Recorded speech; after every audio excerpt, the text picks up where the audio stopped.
Hello friends, સ્વાગત છે તમારું મારી યુટ્યુબ ચેનલમાં। આજે આપણે બનાવીશું રાજસ્થાની લોકોની ટ્રેડિશનલ ડીશ એવી દાલ બાટીની રેસીપી, જેમાં આજે હું તમને બાફલા બાટી બનાવતા શીખવાડીશ, જે ખાવામાં એકદમ ટેસ્ટી લાગે છે અને બનવામાં પણ ફટાફટ બની જાય છે। તેની સાથે આપણે લસણની ચટણી પણ બનાવીશું। તો ચાલો સ્ટાર્ટ કરીએ આજની રેસીપી। તેના માટે આપણે સૌથી પહેલાં લોટ બાંધી લેવાનો છે। મેં અહીંયા આગળ 1 કપ ઘઉંનો જે ભાખરીનો કરકરો લોટ આવે છે એ લીધો છે અને 1 કપ ભરીને હું ઘઉંનો ઝીણો લોટ આવે છે એ લઉં છું। હું અહીંયા આગળ બંને લોટ મિક્સ કરું છું। તમે જો ખાલી સાદો રોટીનો લોટ લેવા માગતા હોય ઝીણો તો તમે એ પણ નાખી શકો છો। તેની અંદર આપણે સ્વાદ પ્રમાણે મીઠું નાખીશું, અડધી ચમચી જેટલા અજમો નાખીશું, અડધી ચમચી જેટલું આપણે જીરું લઈશું અને જીરાને આપણે આ રીતે હાથેથી મેશ થોડું ક્રશ કરી અને તેની અંદર નાખી દઈશું। થોડા આપણે તલ નાખીશું અને 2 થી 3 ચમચી જેટલું મેં ટોપરાનું છીણ લીધું છે। આનાથી બાટીનો સ્વાદ એકદમ સરસ આવે છે, તમારે ચોક્કસથી નાખવાનું। અને થોડા આપણે ખાવાના સોડા નાખીશું અને આ બધું બરાબર મિક્સ કરી લઈશું। જો તમે ખાલી રોટલીનો ઝીણો લોટ વાપરતા હો તો તમારે થોડો અંદર સોજી એડ કરવાનો અને બંને લોટ મિક્સ કરશો જાડો ને ઝીણો તો તમારે સોજીની જરૂર નહીં પડે। હવે આપણે તેલનું મોઈન નાખવાનું છે, તો 2 થી 3 ટેબલસ્પૂન જેટલે આપણું તેલનું મોઈન નાખીશું અને બધું બરાબર મિક્સ કરી લઈશું। હવે થોડું થોડું પાણી નાખતા જઈએ અને આપણે બાટીનો લોટ બાંધી લેવાનો છે। લોટ આપણે અહીંયા આગળ બહુ કઠણ નથી બાંધવાનો, મીડિયમ આપણે એવો સોફ્ટ એવો લોટ બાંધવાનો છે। તો આ રીતે આપણે બાટીનો લોટ બાંધી લઈશું। તમે જોઈ શકો છો કે આ રીતનો આપણે લોટ બાંધીને રેડી કરી લેવાનો છે। હવે તેની અંદરથી આપણે લીંબુ જેટલું નાનો લોટ લઈ અને લીંબુ જેવડી આપણે નાની આપણે બાટી બનાવી લઈશું। તો થોડો આપણે હાથમાં લોટ લઈ અને બરાબર આ રીતે મસરી દેવાનો છે।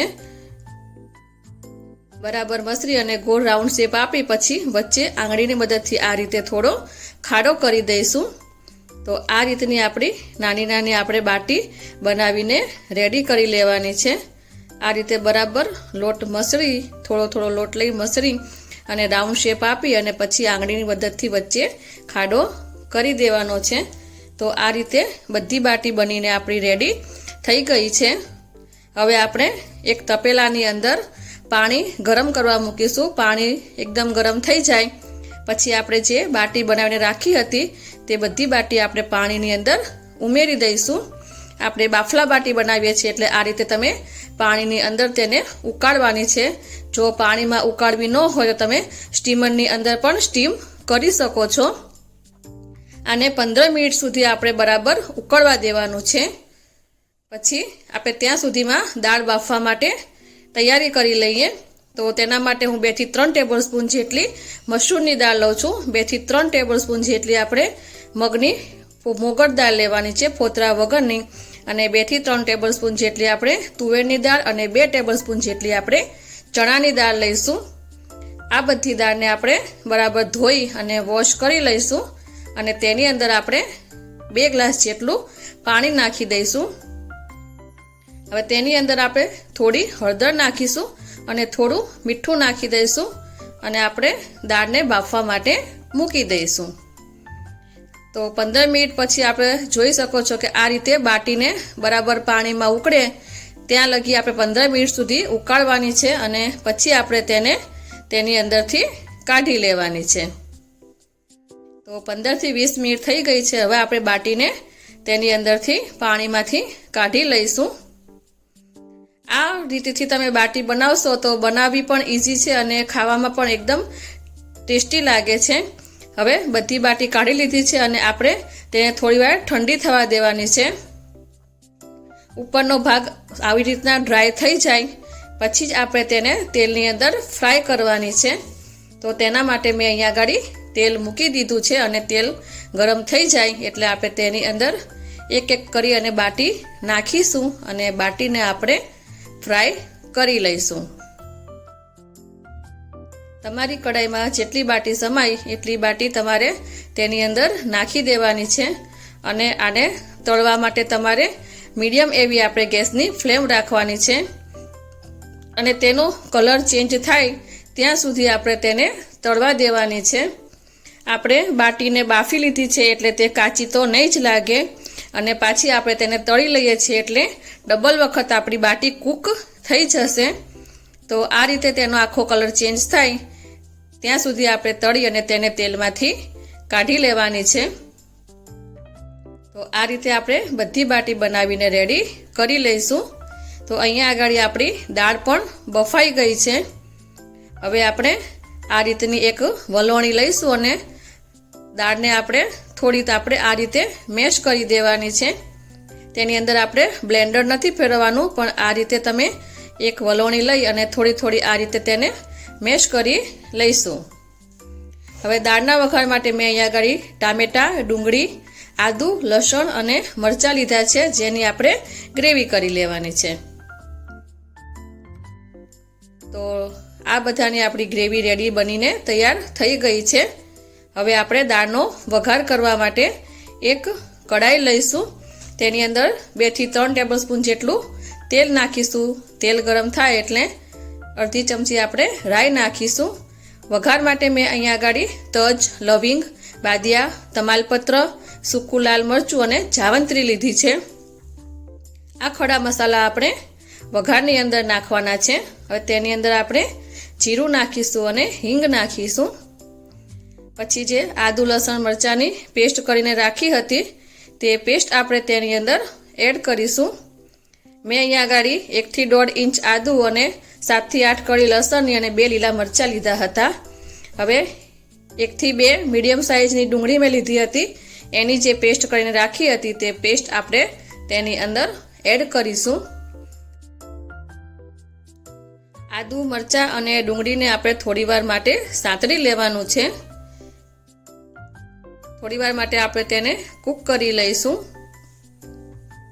હવે તેની અંદર મેં અહીંયા આગળ 1 નંગ ટામેટાને ઝીણા ઝીણા કટ કરી અને તેની અંદર આપણે એડ કરીશું। આ રીતે ટામેટું નાખવાથી દાળની અંદર થોડા ટામેટાના ટુકડા દેખાશે તો દાળ આપણી સરસ મજાની લાગશે, દેખાવમાં પણ સારી લાગશે। અને 2 નંગ ટામેટાની મેં પ્યુરી કરી લીધી હતી એ પ્યુરી પણ આપણે તેની અંદર એડ કરી દઈશું અને બધું બરાબર હલાવીને મિક્સ કરી લઈશું। બધી ગ્રેવીને આપણે બરાબર સાંતળવા દેવાની છે। હવે ટામેટા આપણા જલ્દી ચડી જાય એના માટે આપણે થોડું મીઠું નાખીશું અને બધું બરાબર મિક્સ કરી અને પાણીનો ભાગ જ્યાં સુધી બળી ન જાય ત્યાં સુધી આપણે ગ્રેવીને કૂક કરી લેવાની છે। તો તેને ધીમા તાપે આપણે સાંતળવા દઈશું। તમે જોઈ શકો છો કે પાણીનો ભાગ બળી ગયો છે, ગ્રેવી બધી આપણી ભેગી થઈ જાય છે। તો ત્યાં સુધી આપણે તેને સાંતળવા દેવાનું છે। હવે આપણે તેની અંદર મસાલા કરવાના છે। તો હું અહીંયા આગળ 1 ચમચી કાશ્મીરી લાલ મરચું નાખું છું। અડધી ચમચી આપણે તીખું મરચું નાખીશું। અડધી ચમચી આપણે હળદર નાખીશું। 1 ચમચી ભરીને આપણે ધાણા જીરું પાવડર નાખીશું અને બધા મસાલાને આપણે ગ્રેવી સાથે મિક્સ કરી લઈશું અને 1 મિનિટ માટે આપણે મસાલાને સાંતળી લેવાના છે જેથી મસાલા આપણા થોડા કૂક થઈ જાય। વચ્ચે વચ્ચે આપણે તેને હલાવતા રહીશું જેથી મસાલા નીચે આપણા ચોંટી ન જાય। હવે આપણે જે દાળ બાફીને રાખી હતી તે દાળ આપણે તેની અંદર એડ કરી દઈશું અને બધું બરાબર મિક્સ કરી લઈશું। દાળને અને ગ્રેવીને આપણે બરાબર મિક્સ કરી લેવાની છે। જો તમે ડુંગળી ટામેટાની ગ્રેવી કરવા ન માંગતા હો તો તમે તેને ઝીણી સુધારી અને ઝીણા કટિંગ કરીને પણ તમે દાળની અંદર નાખી શકો છો। હવે આપણે તેની અંદર થોડું પાણી નાખીશું અને તેને થોડી પાતળી કરી લઈશું આપણે દાળને। હવે આપણે તેની અંદર થોડું લીંબુ નાખીશું અને 2 થી 3 ટેબલસ્પૂન જેટલો તમે ગોળ કે ખાંડ તમે આની અંદર નાખી શકો છો. મેં આની અંદર ખાંડ નાખી છે પણ એટલો વિડીયોમાં આથી સ્કીપ થઈ ગયો છે, તો તમે તમારી ચોઈસ પ્રમાણે ખાંડ કે ગોળનો યુઝ આની અંદર કરી શકો છો. હવે છેલ્લે આપણે તેની અંદર ગરમ મસાલો નાખીશું અને બધું બરાબર મિક્સ કરી અને દાળને આપણે ઉકળવા દઈશું. આ દાળ ખાવામાં એટલી ટેસ્ટી લાગે છે.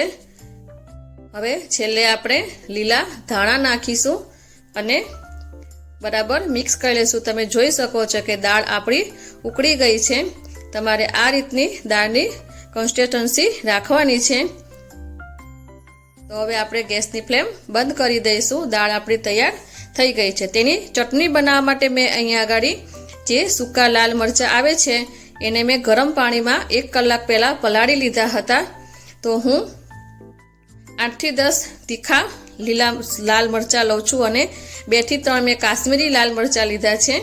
હવે તેની અંદર 10 થી 12 કળી આપણે લસણની નાખીશું અને અડધી ચમચી જીરું લઈશું અને થોડું આપણે તેની અંદર મીઠું નાખીશું અને હવે આની આપણે પેસ્ટ બનાવી લેવાની છે. તો આ રીતે આપણે તેને પેસ્ટ કરી લેવાની છે અને એક નાના વાસણની અંદર આપણે થોડું તેલ મૂકીશું, 1 ટેબલસ્પૂન જેટલું, અને તેલ ગરમ થાય એટલે આપણે ચટણીને તેની અંદર સાતળી લેવાની છે. તો તેલ ગરમ થાય એટલે તેની અંદર આ રીતે જે લસણ મરચાંની આપણે ચટણી કરીને રાખી હતી તે લસણ મરચાંની ચટણી આપી તેની અંદર નાખી અને તેને 1 મિનિટ માટે આપણે સાતળી લઈશું. દાલ બાટીની સાથે તમે આ ચટણી બનાવશો તો તમને ખાવાની ખૂબ જ મજા આવશે, કારણ કે દાલ બાટી થોડી સ્પાઇસી હોય તો જ તેને ખાવાની મજા આવે છે. જો તમને સ્પાઇસી પસંદ ન હોય તો તમે આ ચટણી ન બનાવો તો પણ ચાલે. પણ રાજસ્થાની લોકો લાલ મરચાંની ચટણી સાથે જ દાલ બાટીને પીરસતા હોય છે. તો આ રીતે આપણે ચટણી બનાવીને રેડી કરી લીધી છે. હવે ગેસની ફ્લેમ બંધ કરી લઈશું. હવે દાલ બાટી આપણી રેડી થઈ ગઈ છે. હવે આપણે બાટીને આ રીતે એક રૂમાલ લઈશું અને તેની અંદર આ રીતે તેને ફેરવતા જઈએ અને થોડી તેને આ રીતે ક્રશ કરી લેવાની છે. આ રીતે થોડીક એને ભાંગી દેવાની છે અને પછી 1 વાટકીમાં ઘી લઈશું અને ઘીની અંદર આપણે બાટીને ડુબાડી દેવાની છે. તો દાલ બાટીને આ રીતે આપણે ઘીની અંદર ડુબાડી અને થોડીક વાર માટે રાખી દેવાની, કારણ કે બાટી બધું ઘી પી જશે એટલે બાટી આપણી એકદમ સોફ્ટ થઈ જશે અને ખાવા માટે એકદમ ટેસ્ટી લાગશે. પછી જો તમને ઘી પસંદ ન હોય તો તમે તેને સ્કીપ કરી શકો છો, પણ ટ્રેડિશનલ રીતે જે હોય છે એ લોકો આ રીતે બાટીને ઘીમાં જ બનાવતા હોય છે. તો તમને મારી રેસીપી આજની ગમી હોય તો મારા વિડીયોને લાઈક કરી, શેર કરી અને મારી ચેનલને સબસ્ક્રાઈબ કરી દેજો. તો ફરી મળીશું આપણે નવા વિડીયો સાથે. Thanks for watching.